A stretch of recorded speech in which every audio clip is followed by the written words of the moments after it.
Welcome to the Thornton Review, the show designed with you in mind. If it's important to you, it's important to us.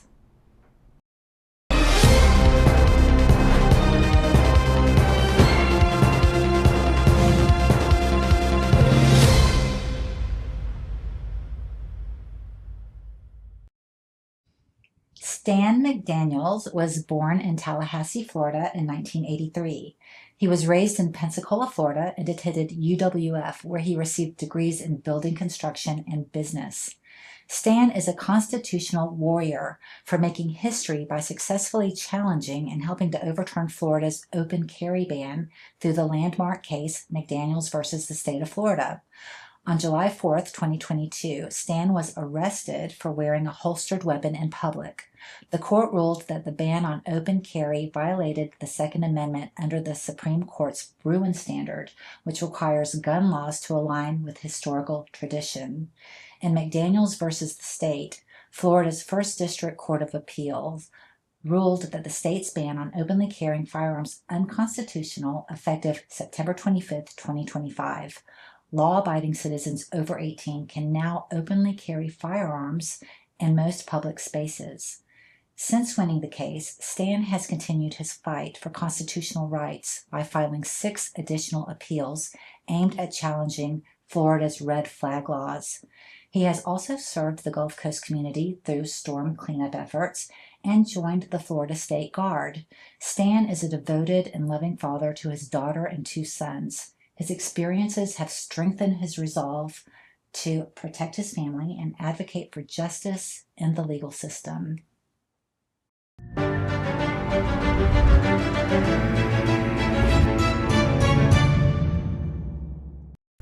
Hi, I'm Pueschel Schneier, executive producer and manager of the Thornton Review. Thank you for tuning in. On today's show, we have Stan McDaniels. He's a true constitutional warrior. He is the one man who stood up to overturn the unconstitutional ban on open carry. So, Stan, it's great to have you on the show. Thanks for having me. Will you please introduce yourself? Yeah, I'm Stan McDaniels. I was born in Tallahassee, raised here in Pensacola since I was 5. I have family from the area as well, here in Escambia County, and graduated in 2010 from UWF with a building construction major and a minor in business. And I did chase my career out to Texas for a few years and did real well out there, and ended up back here in Pensacola, where I've been building my business and moving forward with my business and just chasing the American dream. Exactly. I love it. And I've been watching you and following you, and you and I have worked together on, well, not really worked together, but we were working on the same projects at the same time, like with the fluoride in the water and stuff like that. Yes, ma'am. So that was really interesting. I'd love to have a conversation with you about that. But first, we're going to take a commercial break. And when we come back, we'll begin our discussion with Stan McDaniels.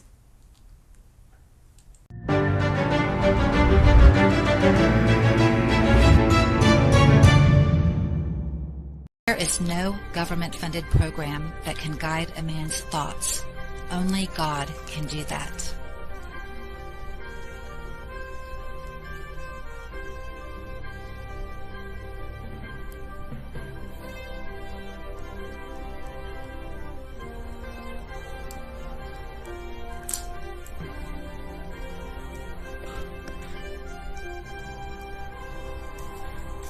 Company can install any type of fence. When you call and mention the Thornton Review, you'll receive a $100 discount on your fence. They also offer military discounts. Vinyl fence, wood fence, aluminum fence, chain link fence. If it has the word fence, Alpha Fence Company can do it. 850-586-8020. 850-586-8020.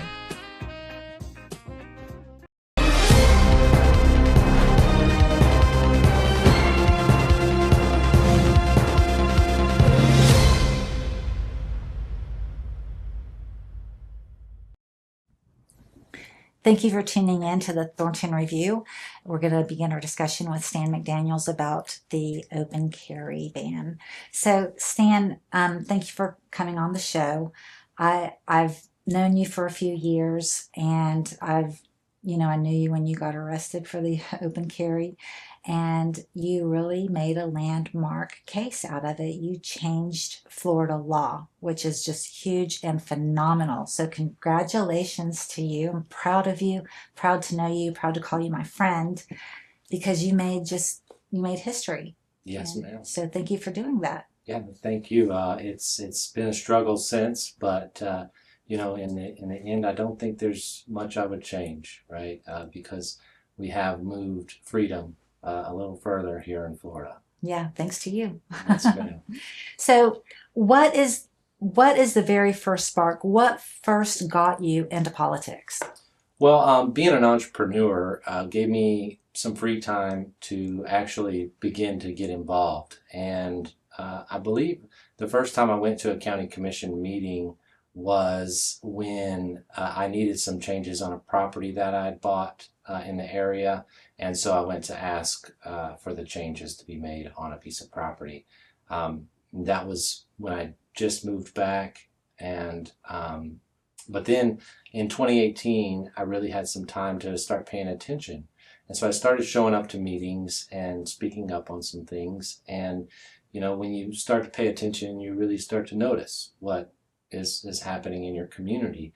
And I really believe all politics is local. And so just paying attention and going to the meetings, and sometimes being the only person from the public at some of the smaller meetings, other organizations that work with the county that are still publicly recorded meetings, I knew that the community needed somebody to be at these meetings and point out what was going on. So that's what I began doing in 2018. Mm-hmm. Okay.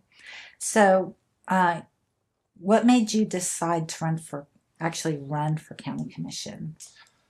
So I was, going to the meetings, being the only one there at some of the meetings, and then I was actually at a Bible study, at a home-based Bible study with some friends of mine, and we were going through Luke, and in Luke, Jesus says the parable of if you don't hate your mother, your father, your sister, your brother, Mm-hmm. your spouse, and even yourself, you cannot be my disciple, to pick up your cross. So that was really what solidified the decision for me, was that this was something that I needed to do to run for county commission, because I knew that we needed good people to step up, because evil prevails when good men do nothing. And so I couldn't keep doing nothing, right? And so I decided to run for county commission. Mm-hmm. And what were your issues in the county at that time? I think spending was definitely a big one. We are out of control with spending. And I think that's... You think? I think that's pretty common across the nation. I've been talking about that for years. We need to take a good, hard look at the budget. We need a Doge. We need our local Doge. We need people who really care about fraud and waste. I don't know about any fraud going on, but I know there's wasteful spending. I know there is in the city of Pensacola and in the county. There's a lot of waste, and we need to do away with it, because property taxes are a big thing right now. Everybody's talking about abolishing property taxes. You have to abolish the waste first. Absolutely. Leading into what they're saying was, I think they said that the number is going to be $79 million shortfall for the county. Yeah, that's ridiculous. That's because of waste. That's going to be a lot of cuts that the county's going to have to make. And, Mm-hmm. I think as a nation, we've really asked too much of our government, Mm-hmm. And we expect too much from our government.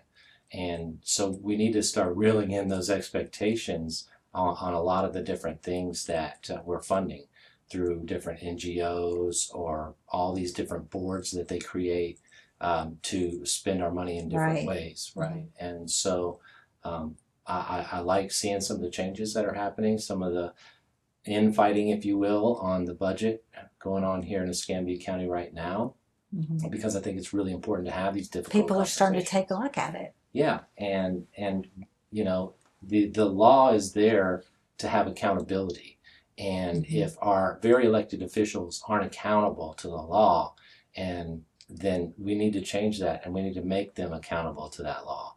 And so I think that it's very important, however the wording may be on different types of funding, that it's coming from the right place, and and it's doing what that funding was meant to do in the first place. Exactly.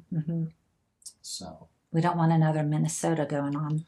I think that we've already seen some pretty big scandals here in Escambia County in the last year worth of time with some of the funding from the Children's Trust and the Tourist Development Tax, and then economic development is a huge one. That I've paid very close attention to here in Escambia County. That spends a lot of our money. Yeah. We need to take a good hard look at it. We need to cut a lot of it out. Well, Keep saying it. When it comes to economic development, I really believe it needs to go to American companies. Yes. And I agree. Because we're almost funding our own demise when we're giving these tax dollars and tax incentives to foreign companies that come here to send our money back overseas. Yeah, we don't need that.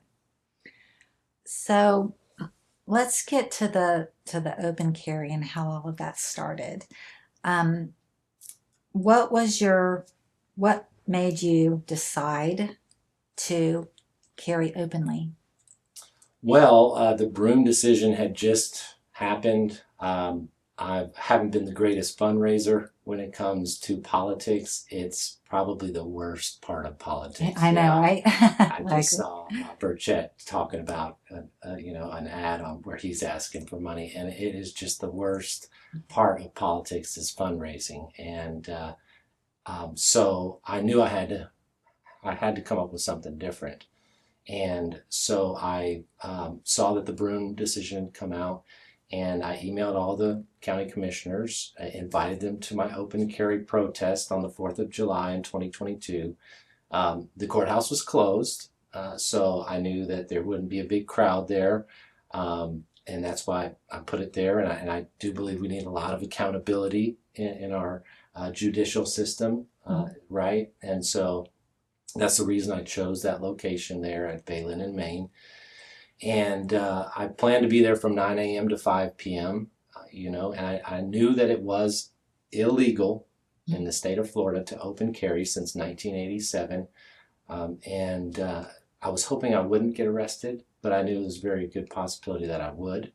And thankfully, I did end up getting arrested because that led to the changes that we've seen come from that. And I just knew I needed another shtick, right, to get a little bit of publicity. And so I killed two birds with one stone, and I got some publicity. I ended up with almost 22% of the primary vote against an incumbent with $0 in advertising.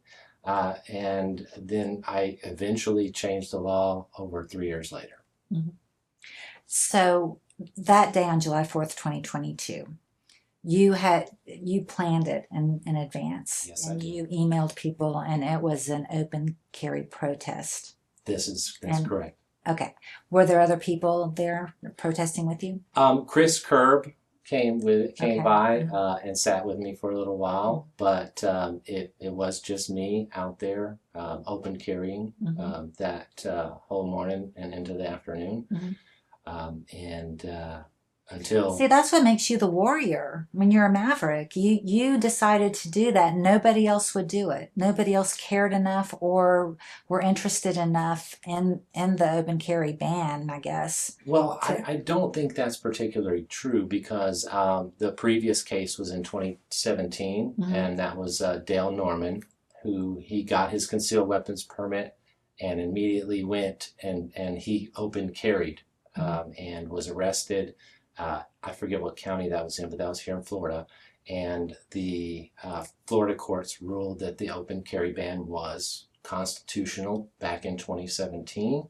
And so then with Broom, that sets some more rules to the two-part question on how the state can judge the laws that they make on the Second Amendment.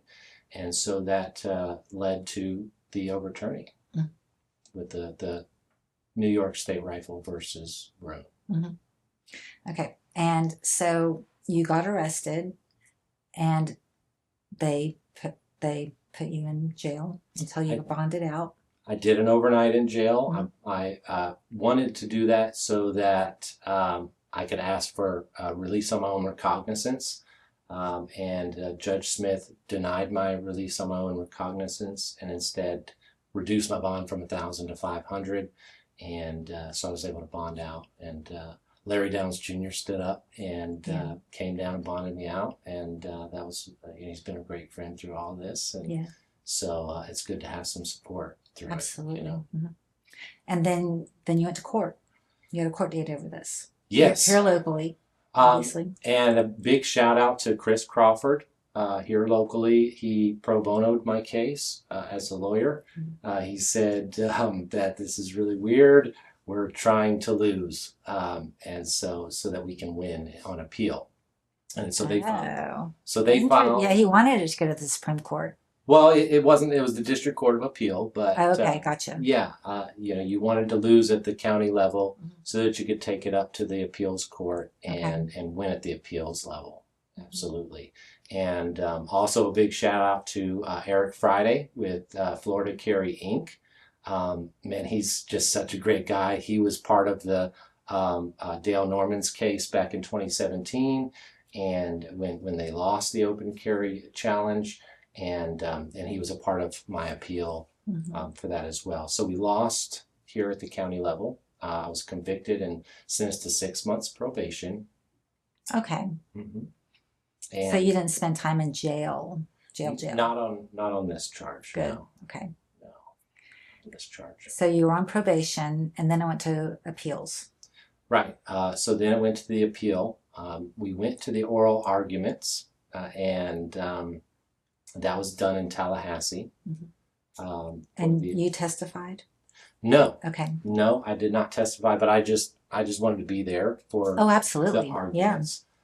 And I learned a lot from being there at the oral arguments. It was done at Florida State University in Tallahassee, and they had a student body that came in to watch as well. And I'll tell you, I thought I was in trouble when the judges walked in because it was 3 female judges. And I thought I was in trouble. But as the arguments progressed, I knew I had won once the oral arguments were over. That's great. Because the judges were asking great questions. The state had actually conceded on one of the points, and that was kind of the nail in the coffin right there. So it's not a legislative bill that got it overturned; it's the courts. It is the courts, right? It's that overturned it. So a new precedent has been set in McDaniels versus State of Florida. Okay, so that's cool. So it proves you don't have to be an elected official to get huge things accomplished, because you got a major huge thing accomplished, and you're not an elected official yet. Anyway, right. I think that there are better ways than breaking the law to change the law as one man, and it's just a very tedious process working through the courts with lawsuits, and it can drain a lot of your time and resources if you're going through the courts without being arrested or even being arrested. So I would never recommend someone getting arrested on trying to change the law, because it has cost me a lot since when you challenge the system in that way. Right. Yeah. Well, it's just amazing that you did it, because you went out there on July 4th, 2022. You didn't know you were going to get arrested. You didn't know that there was going to be McDaniels versus the state of Florida that won the case. You didn't know what was going to happen. You just went out there just as a legal protest. I guess it was an illegal protest because you're breaking the law, but yeah, it's pretty wild. Yeah, but you did that. I've educated, some of the police officers that now know that the Constitution is a higher authority than state law. And I've also educated my children, and knowing that one man can change the law. So, yeah. So I guess another way to do it would be to contact legislators and ask them to put forth a bill to overturn the ban. But that, yeah, no, Well, I would have the same expression. That's never going to happen. Big thanks to Don Gates, because he did present a bill back in 2015 to make open carry legal in Florida, and of course it didn't make it past anything. And so it's not something that's popular, and that's what I found is in a lot of cases the Constitution isn't that popular. And I think that's something that we need to change the mentality on big time, because it is one of the most important documents other than the Bible that's ever been written. And, you know, it isn't what mandates our rights. That's from God. Right. Okay, I'm going to go down that rabbit hole with you. Okay. But first we're going to take a commercial break. Sounds good. The Thornton Review is on the air to provide public service and intellectual infrastructure to our community. You can watch the Thornton Review on our various outlets, our website, thethorntonreview.com. On Vimeo, please follow the Thornton Review. On YouTube, please like and subscribe and follow the Thornton Review at the Thornton Review 7810. That's on YouTube. Please like and follow our Facebook page, the Thornton Review Show, and on WBQP TV, Channel 12, and WBQP Roku and Fire Stick. We're going to take a commercial break, and when we come back, we'll continue our discussion with Stan McDaniels.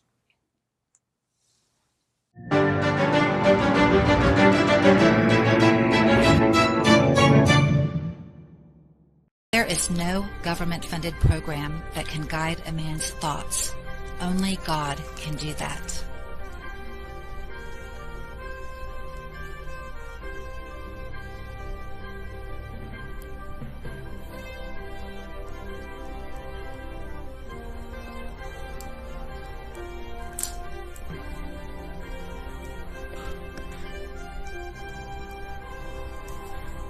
Company can install any type of fence. When you call and mention the Thornton Review, you'll receive a $100 discount on your fence. They also offer military discounts. Vinyl fence, wood fence, aluminum fence, chain link fence. If it has the word fence, Alpha Fence Company can do it. 850-586-8020. 850-586-8020.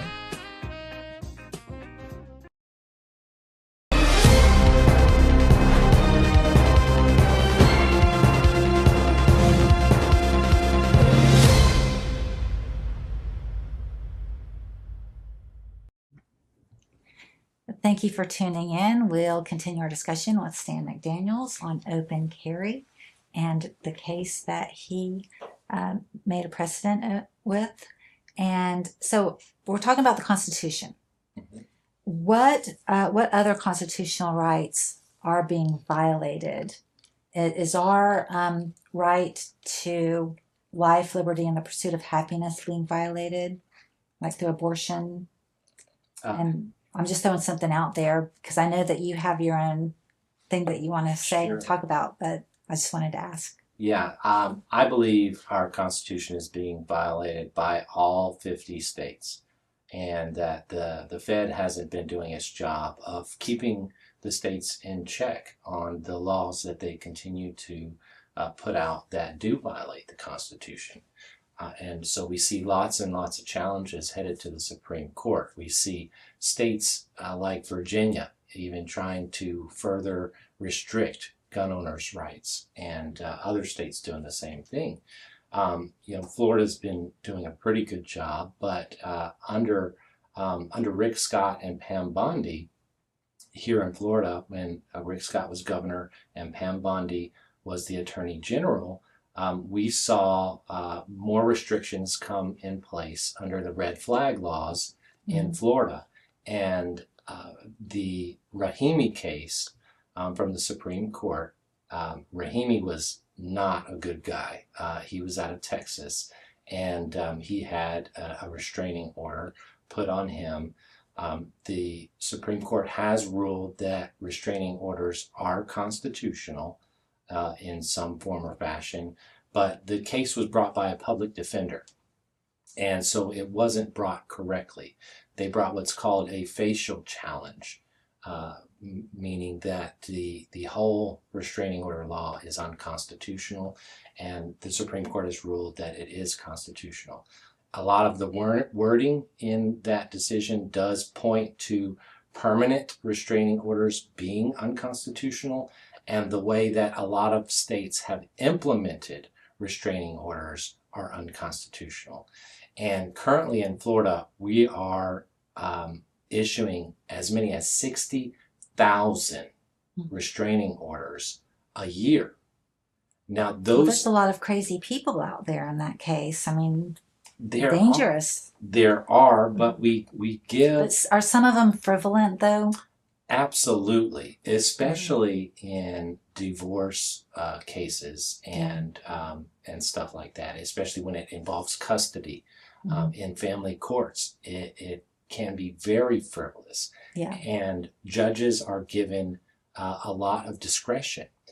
Recently, there was a ruling from the District Court of Appeal that overturned a local judge's decision here, where a man brought a motion to dissolve a 20-year-old restraining order. So a restraining order that had been in place for 20 years. And he hadn't violated it. He had not violated it at all. Yeah. This is in Hobbs v. Hobbs. And the local judge here refused to dissolve it, and because the female was still afraid, and yet this man hasn't violated it, had moved away and moved back, wanted to now get his concealed weapons permit, technically committing a felony by going and doing the gun class. Because if you have a restraining order, you can't own a firearm. You cannot be in possession of it's a felony to be in possession of a firearm. Okay.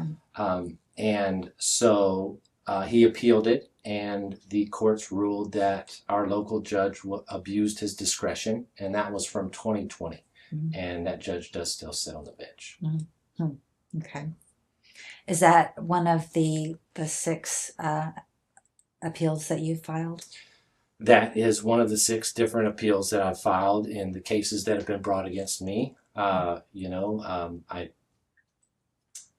don't want to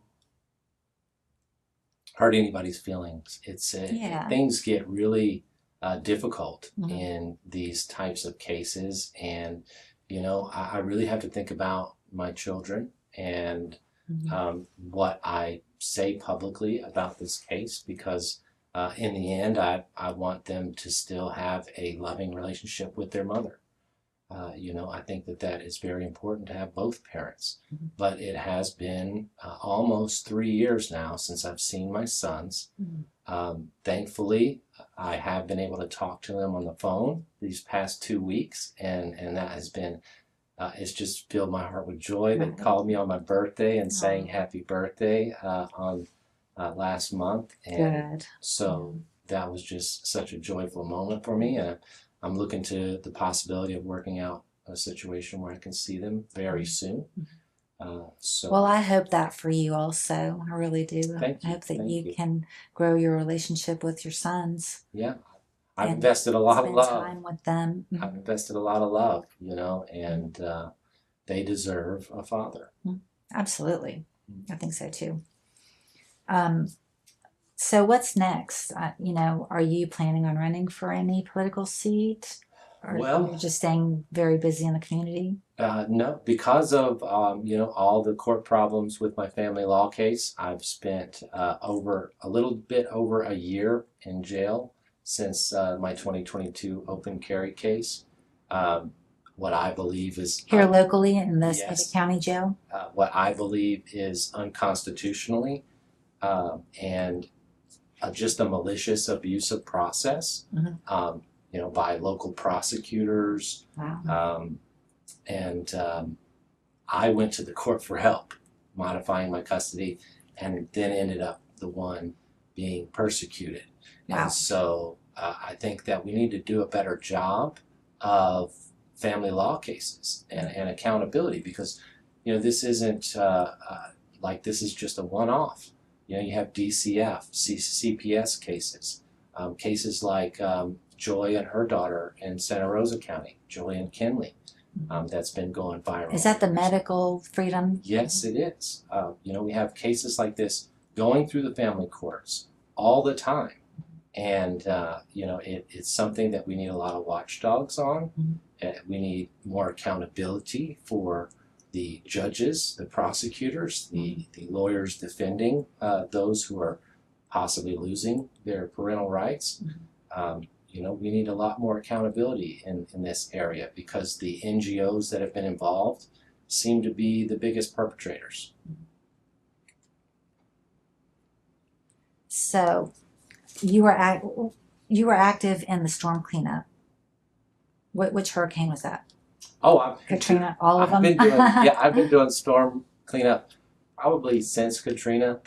Katrina's probably the biggest one that I first started on. Okay. Yeah. That was right after Ivan. Yeah, I was working on the I-10 bridge project, and that's when I really learned my direction. I was 23 years old, so it's 20 years ago, and I knew that I wanted to go back to school and get my college degree in building construction.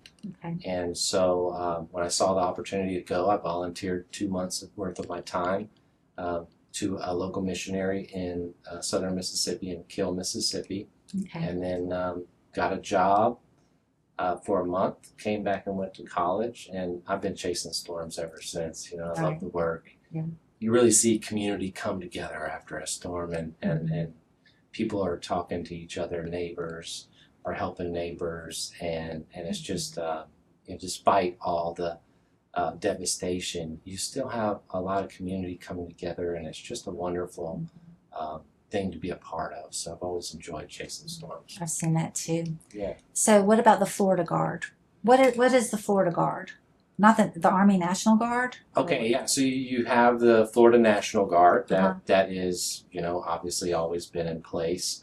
The Florida State Guard is recently, I believe that was 22 that they finally implemented that, and that was historical to come back and be put in place because they shut it down in 1947, Okay. I believe, and I'm actually in the video on the Florida State Guard website. Neat. I think it's 4 seconds in, you see me swimming, so. I have to look at it. Yeah, and I graduated with the second class with the Florida State Guard, and Well, what does the Florida State Guard do?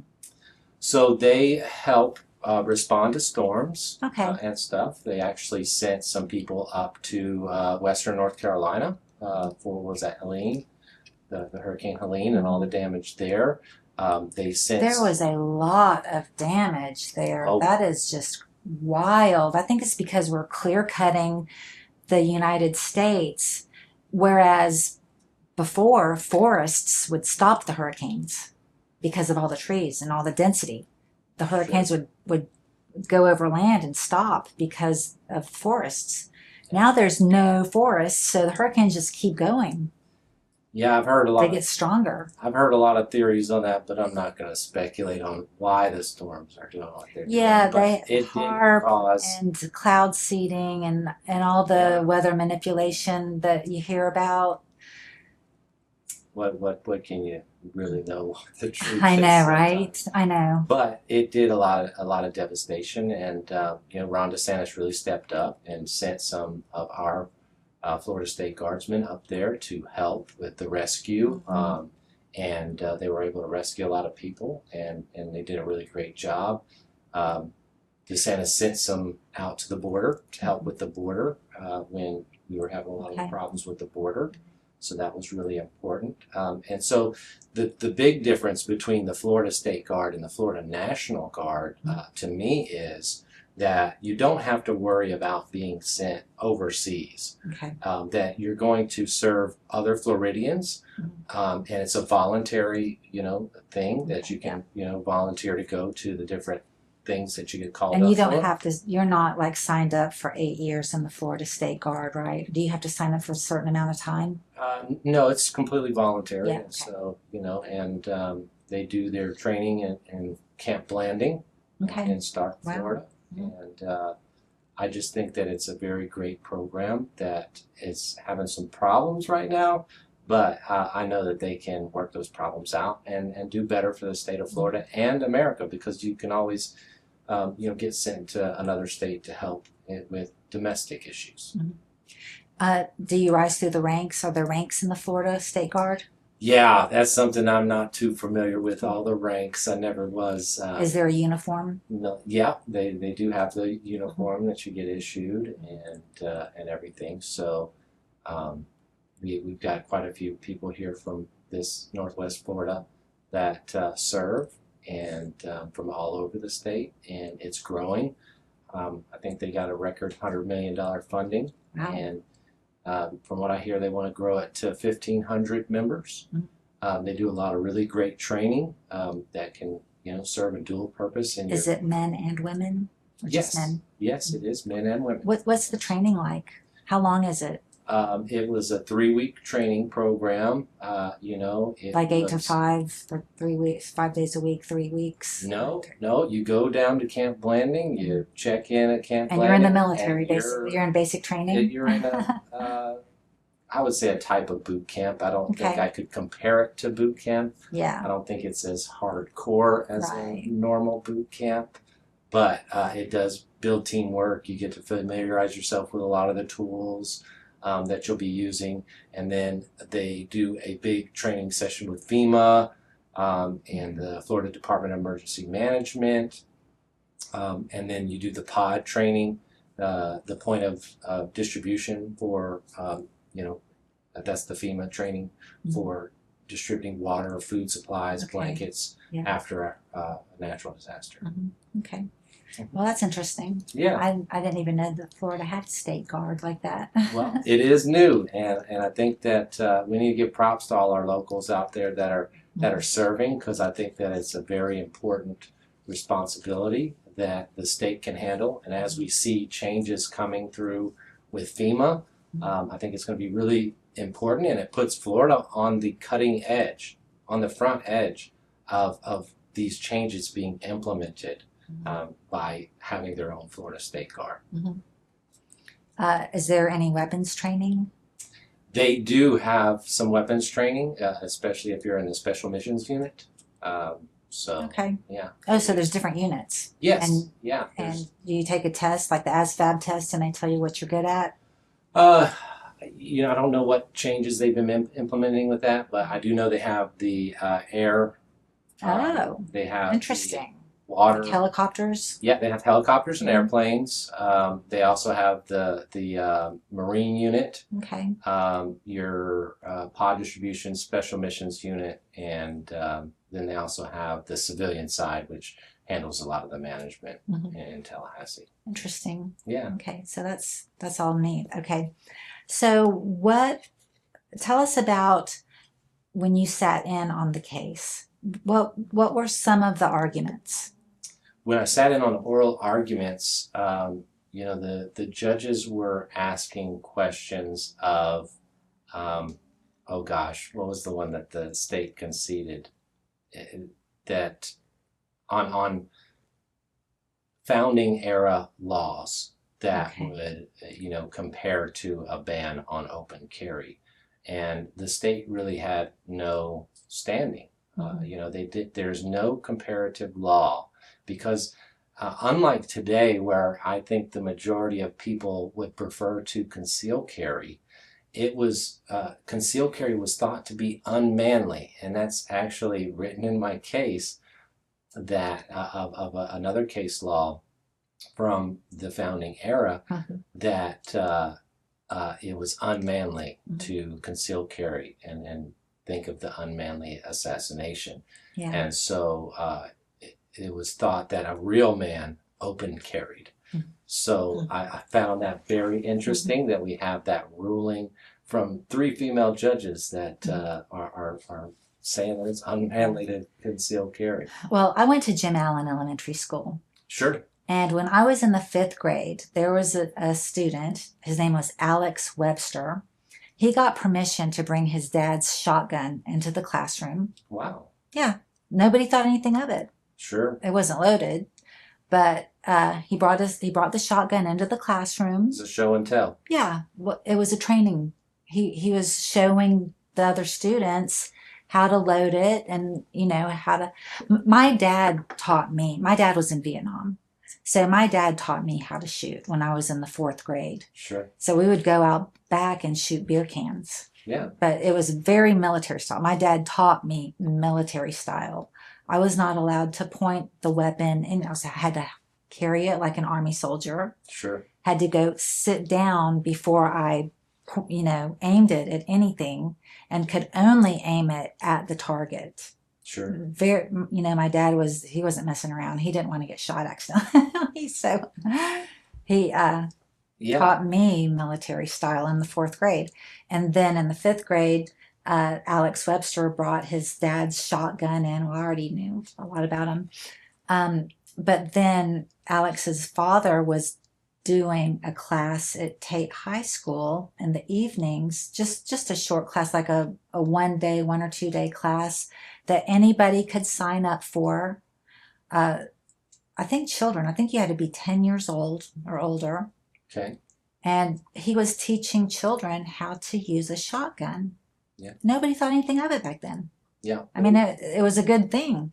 And then at Tate High School, boys would drive their dad's pickup trucks to school with rifles on a gun rack in the back of the truck window. Sure. And nobody ever thought anything of it. Yeah. There were rifles sitting in a truck. They probably didn't even lock the door, Times sure have changed. Yeah. And I guess Parkland changed everything. well, I don't know which, school shooting changed things, but That very first one, long. Was it? I think there should be an option for parents to let their kids get training through some kind of school program if they want. But ultimately it's in the Supreme Court Heller decision where it says that it's a man's right to bear arms and eventually train his son to operate them safely. So I think regardless, there should be some training. There should be some formal training because people, I don't think any 18-year-old really should just go out and be able to buy a gun without training. I think they have to have training because, okay, for instance, my dad's grandfather bought all the boys BB guns for Christmas when they were 5, 6, and 7. Sure. The first thing my dad did was shoot out the window. You'll shoot your eye out. Yeah. And the bullet hole is still in that window of my great-grandparents' house. My cousin owns the house now. Yeah. My dad's cousin, actually. And they left that bullet hole there as a souvenir from John Lee when he was 6 years old and shot it.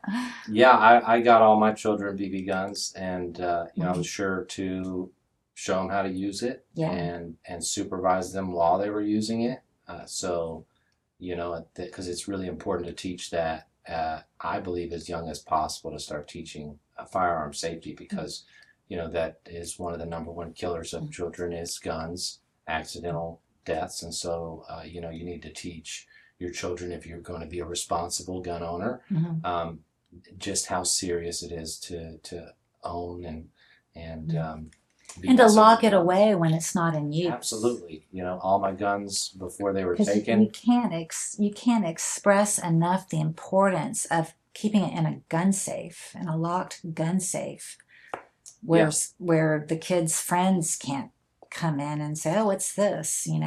Yeah, all my guns were kept in a Liberty safe. Yeah. Except the one that I carried on a daily basis. Before the sheriff confiscated them all. Did you get them back? No, ma'am. I did. They did release the one they took for my open carry arrest. They released So that you still have that one? back to my mother. The famous gun. It was a Ruger 40 caliber. I am not in possession of it. But they did release it back to my mother. And then the sheriff still has over 30 of my other weapons and thousands of rounds of ammo that they confiscated, what I believe unconstitutionally. Are you working on getting it back? Doing everything I can in my own power. It's been a learning process going through the court process. But I believe that in the end, that the ship will be righted and that my guns will be returned to me and that I will be able to teach my sons to go shoot some sporting clays with the 410 that I bought for them and shoot the little 22 that's probably now too small for my sons to even shoot, but and then probably drop that 22 bolt carrier in my AR-15 and let them go shoot the 22 rounds, and teach them how to safely operate and fire guns. Yeah. Well, you have the right mindset, as far as gun safety and laws regarding gun safety, because, can't just have willy-nilly just everybody out doing stuff without training. Well, America was never meant to be a safe space. Yeah. Right. Well, okay, the problem with that is you have crazy people. You have people who abuse their rights. This is true. And, I think that naturally these things end up getting worked out. I think my favorite comment of that was from Grady Judd, where he says the morgue guy says that he died of natural causes. And Grady Judd says, well, if you point a gun at the sheriff's department, naturally you're going to get shot a lot. Yeah. Right. And so, I think those kind of problems eventually work themselves out. And it's unfortunate that there's people that do go crazy. But that's just the reality of the world we live in, where we're over-medicated. And we have all this social media pushing people to far left. Well, it's just rebellion. It's lack of the knowledge of the one truth, which is God the Father Almighty, maker of heaven and earth, and his only begotten Son, who died to forgive us of our sins, and the Holy Spirit, who works miracles through the world. But it's rebellion. It's rebellion. It's rebellion against God, where people just go crazy. Yeah. That's probably a very huge part of it, for sure. But, the system has gone awfully awry too, and it is.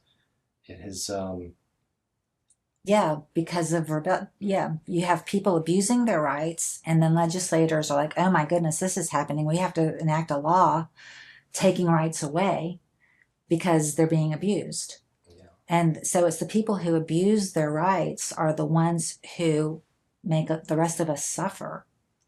Sure. Yeah. And there are certain things that are non-negotiable, and that's at least at the minimum your first 10 amendments, right? That are God-given. They're God-given. And so, we still have states all over the country that are violating. So. Yeah, and the government wasn't here to, in a way it's here to prevent us from doing things, but it's here to protect our borders, the preamble of the Constitution. That's what our government is here for. And then you have the Constitution, then you have the Bill of Rights, and the government isn't here to tell us what our rights are or to take our rights away. It's here to prevent our rights from being taken away and to protect us from invaders. When I say protect us, to protect us from invaders. And that's why I believe what I did with the open carry was the right way, because a right not exercised is lost, right? Yeah. And so I think it's super important to exercise your rights, and that we need more of it. I think if everybody that had a concealed weapons permit in Florida just open carry, let's say maybe July 4th, 2026, that a lot of people would see just how safe they are. Absolutely, yeah. It's okay. So I'm a real estate agent. I have a real estate license. I used to work in an office where the broker would say if he could enact a law, he would require everybody on a plane to carry a gun. On a plane? Yeah. Wow. He would say every single person on a plane carry a gun. Wow. The hijacker stands up. You got Guess 10 what? different holes in. Yeah, I know, right? Yeah, Right. I don't know. I think that even the air marshals probably, have some kind of special bullet for carrying on an airplane. I'm not sure on that completely, but I don't know that I would want to shoot a firearm inside of an airplane. And there's not lot of room for error in such a tight, yeah. confined space. And there's just with people lots of other everywhere. people, yeah. So that would be a Maybe, real tough shot to make yeah, maybe confidently. it would be, yeah. Yeah.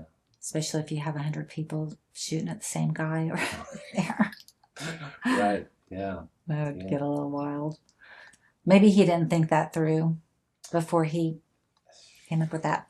That's a tough one. I'd have to say I don't know how comfortable I feel in a plane full of guns, but So you're saying July 4th, 2026, everybody open carry? I'd say that'd probably be a pretty good idea. That at least for one day, everybody got to see who out here is actually packing heat. Stay strapped or get clapped. I just always assume people have a gun on them. Well, I think that's a pretty good assumption. There's a lot of people who conceal carry, a lot of people, and you never know, But I just assume that, like when I'm in church, I'm assuming the men have guns on them. I'm hoping they do. Right. And I think that all churches should do some type of, training with their, certain people in their congregation that they trust. And A lot of them are military men, and so they already have all the training that they're going to need. But because we definitely need security in our churches for sure, and but that's on a church by church basis, right? And I know different churches probably already implement programs and just don't tell anybody about it. And so I think that it's super important to carry, and if you do carry, you should talk to your pastor and then the team that's surrounding your pastor, and just be open and communicative with them about it. Make sure it's the church you want to be at, right? Right. Because there should be some type of training and coordination that happens within some type of security team, so that you don't just have everybody standing up and going buck wild. Right, like they will on a plane. Right. But it definitely needs to be a coordinated, trained effort in any type of congregation like a church. Yeah, they typically have one designated, or however many designated men they have to watch the door, make sure some stranger doesn't walk in off the street with a backpacker that looks suspicious, some keep their eyes on. Some bigger churches hire off-duty police officers and sheriff's That's deputies. smart. So, that's definitely always a safe bet for bigger churches that can afford that type of thing. So, and plenty of those guys are looking for that overtime too. So, yeah. So what projects are you currently working on? Well, I'm just now, getting back on my feet, trying to enjoy life a little bit. I've been traveling. That's right. You've been traveling a lot Yeah. to different different state capitals. Or Well, no, I've just been visiting some friends and family. My father is in North Carolina, and I really needed to get up there to check on him, to make sure he's in a decent situation. He's aging. He's in his 70s now, and he's having some health issues, and so I just wanted to get up there, make sure he was at least happy with the situation he was in, and he is. So I hung out. Well, good for you, looking out for your dad, making sure he's taken care of. I appreciate you for that. Yeah, and so that was in North Carolina, and then I went on over to the trail, the Appalachian Trail. Wow. And got to do a little bit of hiking on the Appalachian Trail. I really enjoy hiking. Hopefully can finish the whole trail one day. Like 2,000 miles? All 2,000 miles eventually, maybe in just little shorter trips. Yeah. But, and then I'm going to go, canoeing this weekend. So looking forward to that. Okay. Yeah. Well, we're about to have to wrap it up. Do you have any closing statements? Yeah, I would just encourage everybody to be more involved in your local politics, because all politics is local. And I know that what's happening nationally and internationally can sometimes be a big distraction because if you can't clean up your own backyard, how do you expect to clean up, what's going on in DC? And so I think that we need more people involved in local politics because we're just not seeing the accountability at that level. And we see that they're oftentimes ignoring calls from the public to do or not do certain things in our communities. And so I think the more people that we have involved in politics, that at the local level, that we have a better informed society and that we have better community, that we can actually start maybe electing people that actually care about our community, care about the Constitution, and really shed a light on the fraud, waste, and abuse that is going on all over this nation. It's not just happening in the blue states and the blue cities. It's happening in Republican states and Republican communities too. And I think some of it isn't really intentional. Some of the waste is not intentional. I'm not trying to point the finger, but I know that there's waste going on in Escambia County that needs to be eliminated. It needs to be looked at very hard by some men who know how to look at a budget and know where the waste, fraud, and abuse is, and just I'm not saying point the finger at anybody. I'm just saying eliminate those departments that are wasteful.